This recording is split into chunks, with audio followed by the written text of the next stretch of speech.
with Ye West's new album, Bully, having finally come out after, 2 years of waiting.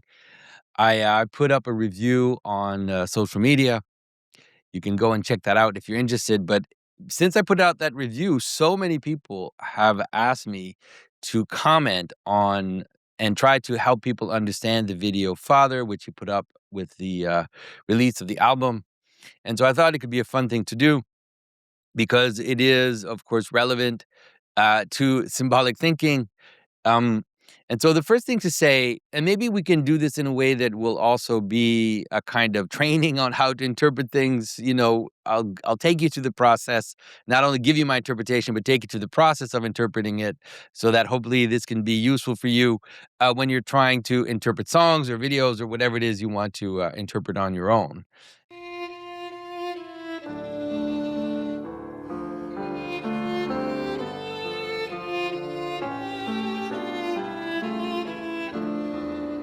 This is Jonathan Pageau. Welcome to the Symbolic World.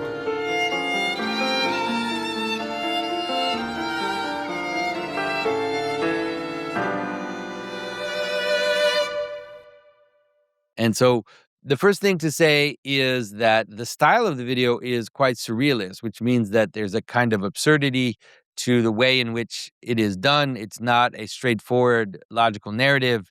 It is a series of tableaus, which is that there's a series of events that happen which are not reasonable, that are kind of surreal in that sense. And so that will, of course, affect the way that we interpret the video.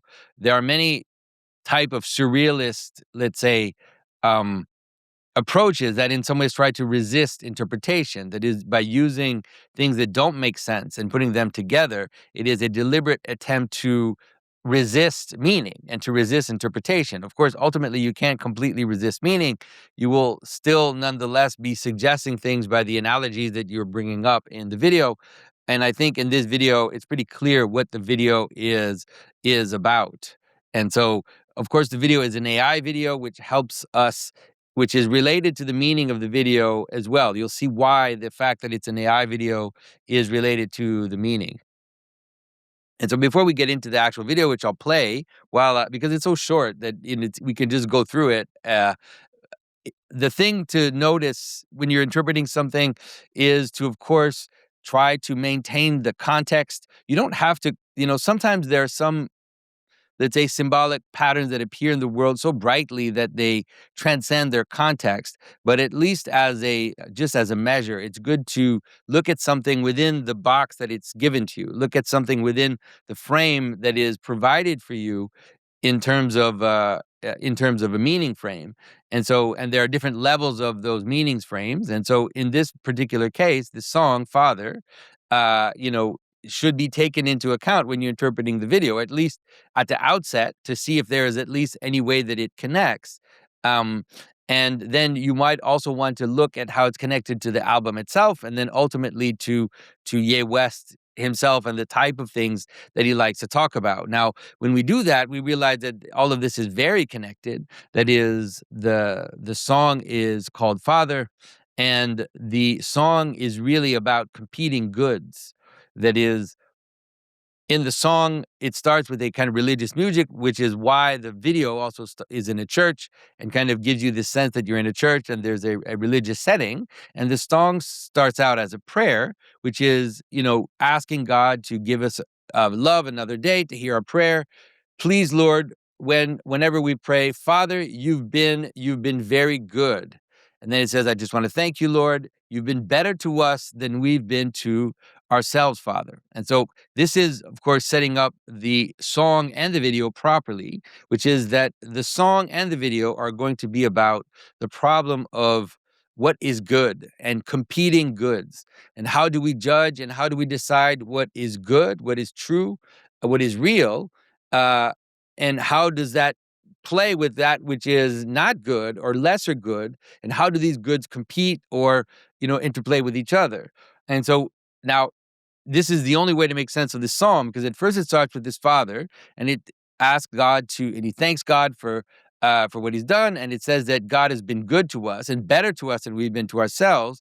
And then from that kind of music that gospel type music, which is of course also a stand-in for, Ye's entire part of his career, which was when he was a Christian and Sunday service and using gospel music and church music within his music. And then it switches to the kind of hard beats that you heard in the album Jesus, which is his most scandalous, kind of most, prideful and arrogant album, and the aesthetics of the album with this kind of screeching, very, very hard beats in it is also part of of that album. And so the contrast between the church music and then these really hard beats that come in, and then you hear, of course, the rappers start, and now they start talking, of course, about goods as well. And they start talking about hierarchy, right? When we talk about goods, we're talking about a hierarchy of goods. But now the hierarchy of goods that they're talking about is the usual rapper type hierarchy, which is they brag about how they started as poor, as unknown, as, irrelevant, and how they made themselves through success, through their rapping career. They made themselves rich. They've made themselves relevant. They made themselves important, right? And so, you see it in the lyrics. He talks about how, I used to be on World Star, which is a kind of local rap review, and now I'm making Newsweek. And he talks about how he used to be on the 9, but now he's bought 2 streets. And even in the streets he says Cottage Grove to King Drive.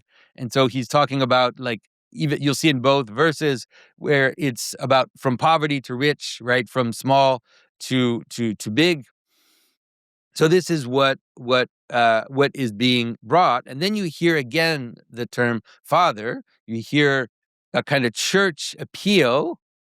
But as soon as you hear the church appeal, now you hear another father. You hear James Brown, the godfather of soul, who talks about what is good. And he says, I look good, I smell good, I feel good. And then the lady says, you sing good. And he says, I make love good.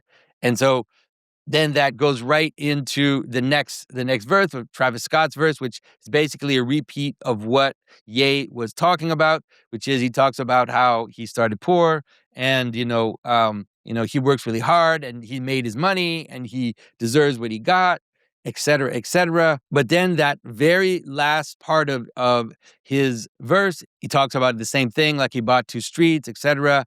Then he says, I used to be V Live, now I'm trapped in Booby. And so I didn't know what that referred to. I had to look it up. Turns out it seems to refer to a strip club. That's what it seems to refer to. But now he says, I'm trapped. I'm trapped at the Booby, right? And so you have this problem of the competing goods, which is on the one hand, you have the religious aspect, this religious appeal, this desire to move towards God. And then you have this other hierarchy, which is a hierarchy of success and of glamour and of riches. And these are, let's say, you could say, competing with each other.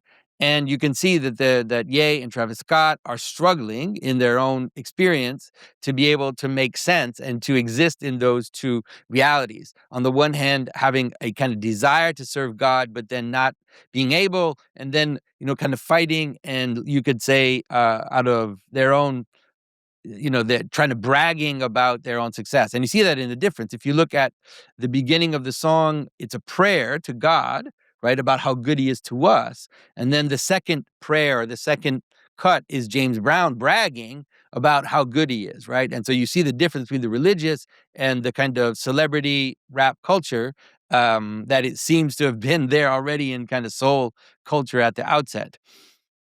But then Travis Scott, at the end of his verse, he says, now I'm trapped in the strip club, right? So there's something about their success that they know is not really the same as this appeal to something higher. And so at the end, you hear again, Father, and it says, help us now, right? But then Travis Scott immediately says, turn me up. And then when we hear Father again, he said, damn, I've been wanting to stay near you, but damn, you can't rob me. And so that's really, it kind of brings together the problem in the song of these competing goods and how basically this sense that if I give myself to God, then God will take from me the things that I care about, which is fame, success, riches, and all of that. And so there's something really honest about the song in the sense that it is a exploration of the problem of competing goods and participating in different hierarchies of goods and how these hierarchies are not the same. All right. And so now keep that in mind, keep the song in mind when you're watching the video, because this is, of course, the frame by which we're going to try to see if this connects. Of course, the video has its own thing that it's doing. And so it starts, of course, with the priest that comes into the church. Of course, by using a priest in the video, there's a little play on words because of course we call the priest father. It's something not to forget as we interpret the video, that the character of the father in the video is the priest and is the one that is giving legitimacy and is exercising authority. Another thing to notice, if you want to kind of confirm the structures that you're seeing in the song and the video, is how it relates to the album. And so the name of this album is Bully, and there are several tracks on the album which deal with the question of authority and the question of legitimacy, and how something is transmitted or how authority is applied or imposed. That is, of course, what the song Bully is about. But there are other songs like King and Preacher Man on the album which seem to deal with that subject. And so this makes the interpretation of the video and the song more stable, helps us see how it's related to the album. And that's another way to notice whether or not what you're seeing in the symbolism is right or not. And everybody is kind of set up in the church. And at the same time, you see a man walking behind in the window who is carrying a crucifix. And so, and the crucifix will come back later. This, of course, now has to do with inside and outside, and the relationship between that which is good and that which is bad, or that which is legitimate and that which is illegitimate, will be really the frame of the entire situation, right? So it's really a play on and a question on what is legitimate, what is good, what is illegitimate, what is bad, and also what is relevant and what is irrelevant. Also, this is, if you know John Vervaeke's kind of thinking, this is going to be all part of the video. And so when you look at the scene, the priest comes in, and of course the priest is an image of legitimacy. The priest is an image of authority. And in this video, he's going to act in some ways as a kind of judge that will be, let's say, deliberating on what is acceptable and what is unacceptable, what is good and what is bad. And so it gets set up at the outset, and you see the crucifix outside. So now you have this weird thing, which is that the priest is the authority, is legitimate, but the image of that which is worship, the image of that which is the reason for this church, in theory, is outside, right? And so you have to pay attention now to what is inside and what is outside in the video and how this plays together. So in the church, you have a bunch of things going on. What's interesting is you'll see in the video there's this series of twins, which is that they are characters that are looking the same or that are paired together, and the relationship between this pair will be always related to the question of, let's say, what is good, what is bad, what is inside, what is outside, or one is acting on the other. At least you can see that there are these different pairs of people that are set up in the church. A few things to mention about it. Already in the church, you'll see that there is a kind of person on the back that's dressed in blue, a young child that looks like is like a handicapped person or a crippled person, which will be ignored, during the entire video. Of course, probably some commentary on how the inside acts for itself and doesn't really care about, let's say, the poor or those that are forgotten. You have a nun that's sleeping on the shoulder of another nun. You have these two ladies that are knitting. You have also a Michael Jackson impersonator, which is interesting because already you have this problem of what is legitimate and what is fake, what is real in the Michael Jackson impersonator. This is also part of the entire thing, which is the problem of AI as being unreal or a kind of factitious version of what is real, and makes you question what is real and what is not real, what is good, what is fake, et cetera, et cetera. So these are the opposites that are being played with in the music video. And so the priest comes up, And as the priest comes up, if you notice on the right-hand corner, you'll see that there's a man who is doing magic tricks. And so the magic tricks are related to this as well. That is, magic trick is a kind of trick that is being played on someone. It's something fake that is there, but the reason why we do the fake things is to get attention, right? Is to be able to impress the person that is next to us. So you can see this guy is going to do all these magic tricks, and the lady will simply ignore him, will not notice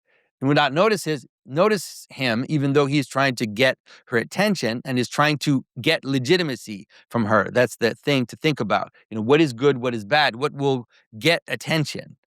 And so the priest comes in, he crosses himself as the man is making tricks. And so as he's crossing himself, we have two images of authority that manifest themselves. And so on the one hand, we have the police that are arriving on the outside, and we have the knight that is coming in. And what's interesting is that, almost in like a traditional way, almost in like a very medieval way, the knight will receive the blessing, will kind of receive authority from the church, and so there's this interesting hierarchy of authority, which is that it's the priest that in some way judges the knight and makes him relevant. Of course, all of this is very surreal because a knight cannot come into the church with his horse. This would be very much illegitimate, but everything about this video is about playing with that with you, which is that on the one hand, the knight is this image of legitimacy, but he comes in with his horse, therefore being illegitimate.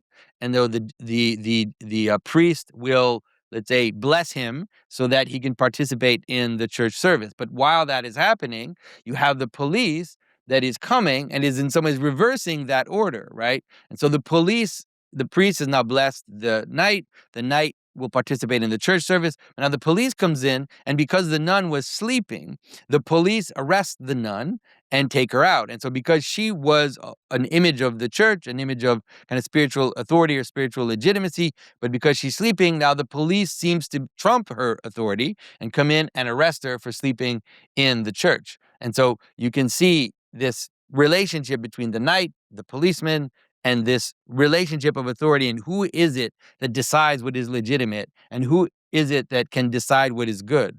In the meantime, the man is still making his magic tricks, and of course, in the context of the church, having a burning book is very particularly strange because the Bible, the hymn book, and having it burn as a way to try to impress this lady is also playing with this problem of legitimacy and illegitimacy. So now you have these two things going on at the same time, which is that the UFO is going to land and the astronauts are playing the role of a kind of authority as well. They mirror the policemen, and they're there to, let's say, judge what is true and what is untrue, what is inside and what is outside.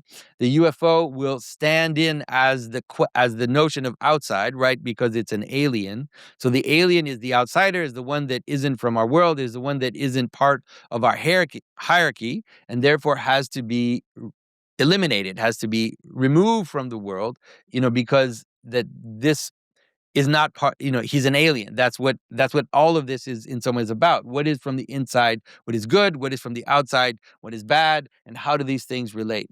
So while the UFO is landing, the knight is sitting down, we have two people that come to be blessed, or you could say judged by the priest. And these two people now are doing it in a way that is, if you think about the song again, that is using the means of the second type of goods. That is using beauty and attention in the sense of the press, where you have this kind of journalist wearing a luchador mask on, kind of referring to Kanye as well, taking pictures of them, and the lady really showing her beauty. She's wearing a sash in order to suggest that she's part of a beauty contest which is of course a hierarchy in itself. It's a mode of legitimacy, is to participate in a beauty contest. So now you have this strange situation, which is that now the priest becomes the judge of the beauty contest. And so you can see, of course, all of this is absurd in the sense that none of this could happen in a church. But if you kind of pull out and you look at what's happening, you notice that it all has to do with the question of legitimacy and illegitimacy of what is good, and how is it that you decide what is good, and who gets to decide what is good. All right, and so the priest, kind of is continues to speak as these two characters leave. So now you have a little moment of, you know, uh, it's like as if these are playing one after the other. Little child that escapes the power of his mother. His mother is the one that provides authority and legitimacy in his life, and he comes up to the altar and he blows out the candle. So he's a naughty boy, and his mother comes to bring him back to order, to bring him back to be able to participate properly in what is happening. But when you see the mother, you realize that she is herself a monster and therefore is a freak. She isn't someone who would normally participate in the type of order that is happening now. And so again, you have this absurdist situation where the monstrous mother is coming in order to take her child and make the child participate in the legitimacy of the event. Although she herself is an outsider and an oddity in the situation. And so she comes and she takes him away. Now the two astronauts finally come in, and the UFO simultaneously lands on the outside. And so now you have these two things going on, which is on the one hand, you have the alien that appears on the outside, and on the inside, you have the two astronauts that will go up to Ye West, and they will remove his mask and reveal that he is actually an alien. And simultaneously, you will see that there's another alien outside, that's Travis Scott, that is going to come in. So you can see, I said I would never do it again, but here we are. We are announcing the Symbolic World Summit in May 2026. I have so many great people around me that I'm just excited to do it, even though I thought it would be crazy to do it again. Our summit's going to be from May 14th through 16th in Broadview Heights, Ohio. You can buy tickets at symbolicworldsummit.com. Keynote speakers this year are Father Josiah Trenham and Dr. Mary Harrington, which is a combination nobody knew that they wanted, but I think is going to be absolutely incredible. And of course, Jonathan and I will be speaking as well as several people from around the Symbolic World community. A lot of people that you like, that you've seen, are going to be there, are going to come. We're going to have book signings. It'll be a lot of time for people to meet and to greet. We're also doing Supra as well. And so come and join us. We can't wait for this, and we're excited to meet you in person.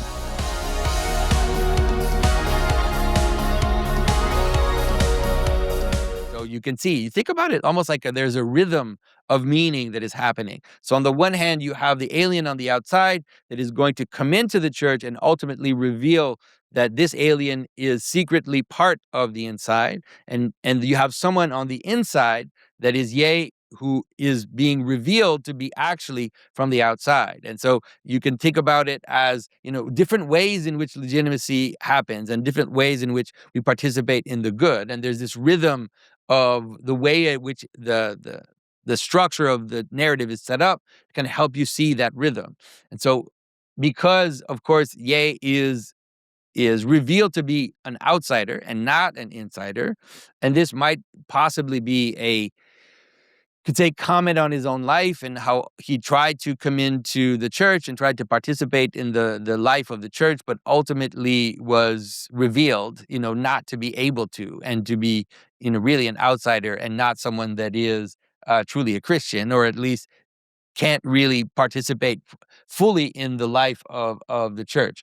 And so as the astronauts remove him in the same way that the police removed the nun, simultaneously, then the other alien will come in and will come up to the altar. And this is, again, now where something very odd happens, which is you have another set of twins, these two brides that come in with the baker that is bringing the cake.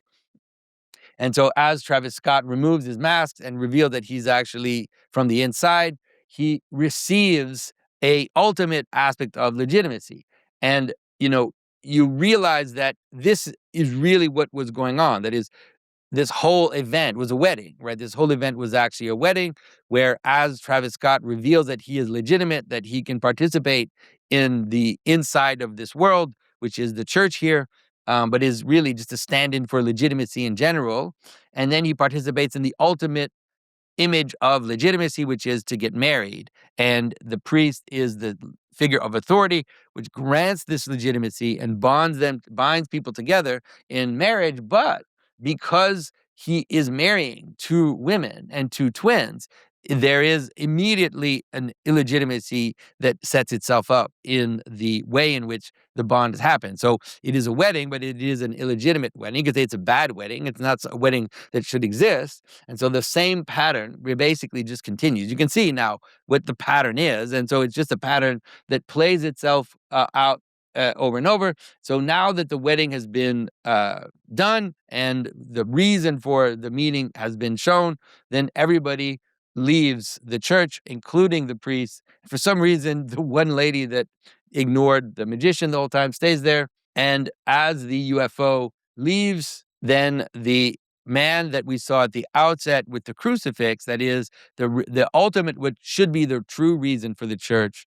who was on the outside now that the church is finished, now that the service is over, finally comes in with the crucifix and sits it down as he sits next to it. And then the doors are closed. And so this obviously then could become a comment, an entire comment on the problem of legitimacy, especially Christian legitimacy, and how, because Christian legitimacy is based on sacrifice and humility, how we have this problem, of course, in the church and all our systems of legitimacy to deal with this problem of what it is that Christianity asks of us. And that's why ultimately, when all of the whole carnival of playing with legitimacy and upside down legitimacy and things that pretend, like the magician or the Michael Jackson impersonator, that ultimately the true reason comes in, but it comes in after everything is over and after, all of the circus of legitimacy has ended. So ultimately, you can see that this is very much in line with the song and is trying to play with the competing goods that we all have to deal with. And of course, Kanye West has to deal with and has dealt with very intensely in his life. That is, how do I serve God and also be the person that I am, that is a successful musician and is chasing after all these worldly goods, knowing that the worldly goods will not be sufficient and that they will trap us in our pleasures and all of that, but nonetheless not being able to not do that and constantly still continuing to search out for these worldly goods, knowing that they are not sufficient and that there is a higher good calling. And so, there's something very tragic about the song. There's something tragic about Ye's life, and there's something tragic, of course, about all of this. But for sure, it is quite relevant, and it is also, it's not that complicated once you kind of understand and you can see the pattern. And so please tell me in the comments if this was useful, if you feel like I was able to help you see through what at the outset looks like a bunch of chaotic things and surrealist things happening. Hopefully this will help you understand and will be a meditation on you yourself deciding which goods are you really going to pursue and which goods are worth pursuing. So thanks everybody for your attention. Don't forget, you can go to thesymbolicworld.com. You can sign up and you can also support us financially. There are all kinds of ways that you can participate in this world of symbolism. I'll talk to you very soon. Bye-bye.